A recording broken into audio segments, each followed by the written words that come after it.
Sud Radio. Ça va mieux en le disant.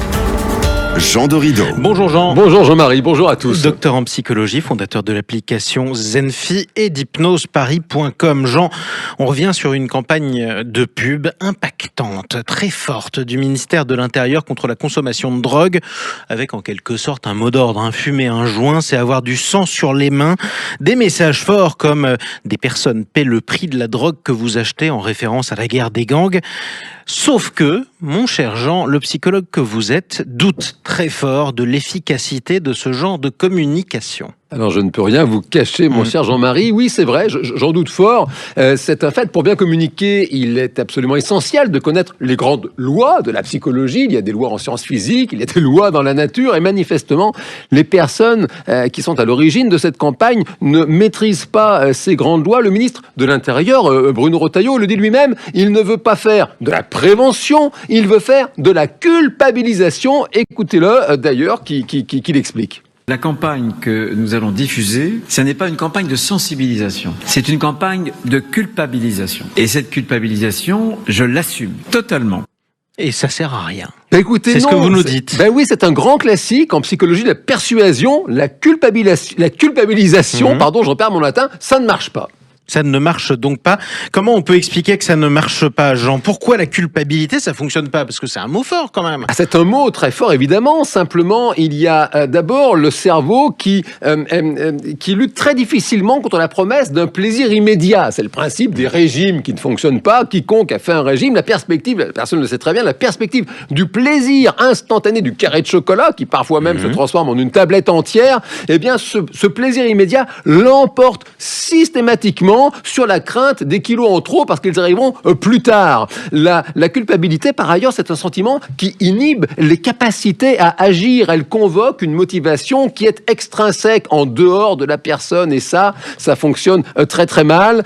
Ce que tu fais, c'est mal, tu as commis une faute, la personne en réalité, ça la bloque. Le sportif qui sait, par exemple, que la médaille qu'il va gagner va permettre à toute sa famille de vivre, eh bien ça le porte. S'il pense aux conséquences négatives d'un échec dans sa course, eh bien, il se tire une balle dans le pied et les sportifs savent qu'il ne faut pas penser comme ça. Et puis, le dernier point, il y a toujours ce biais cognitif du « je crois ce que je vois ».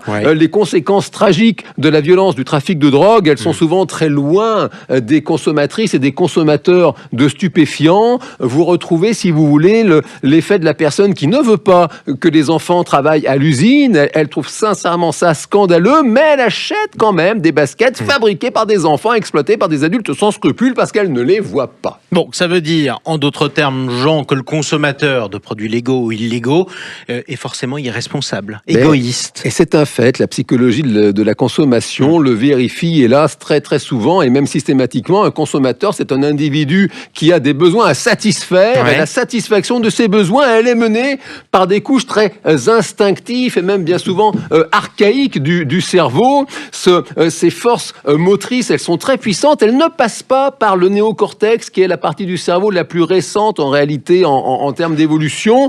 C'est le siège, le néocortex de la réflexion, de l'esprit critique, de la responsabilité, effectivement, mais le consommateur, lui, il n'est pas guidé par le sens de la responsabilité, il est guidé par ses besoins, par ses envies et quoi qu'il arrive, ce sont ses besoins qui le mettent et ce sont ces besoins qui permettent de prédire quels seront ses comportements d'achat. Alors, en l'occurrence, ses besoins supposés, parce qu'en fait, on peut très bien vivre sans drogue, malheureusement. C'est important de le rappeler.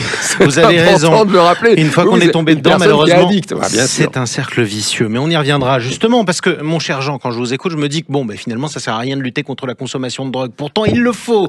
Parce que c'est un fléau, en plus d'être illégal. Par conséquent, comment on fait pour dissuader le futur drogué de le devenir ? Alors, merci de cette question, mon cher Jean-Marie. Effectivement, rappelons que la vie, elle est meilleure sans drogue, évidemment.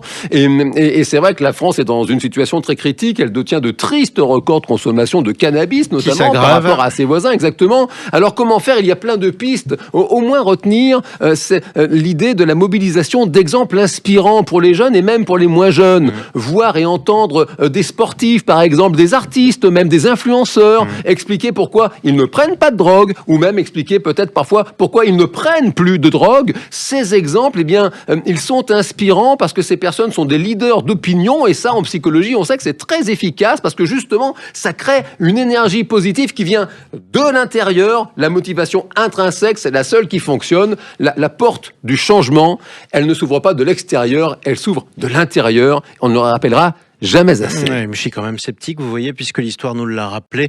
Il y a une semaine, ça fait 60 ans qu'on montre, par exemple, des survivants de la Shoah témoigner pour expliquer pourquoi l'antisémitisme est un fléau. Et pourtant, mon cher Jean, l'antisémitisme est aussi élevé qu'il l'était dans les années 30 aujourd'hui, ou presque, quand on regarde les enquêtes d'opinion. Comme quoi, le monde est triste. Merci beaucoup, mon cher Jean. Je vous dis à bientôt. On retrouvera votre livre, Le bonheur est une science exacte, garantie sur substance illicite, évidemment. C'est publié chez Larousse. À bientôt. À bientôt, Jean-Marie.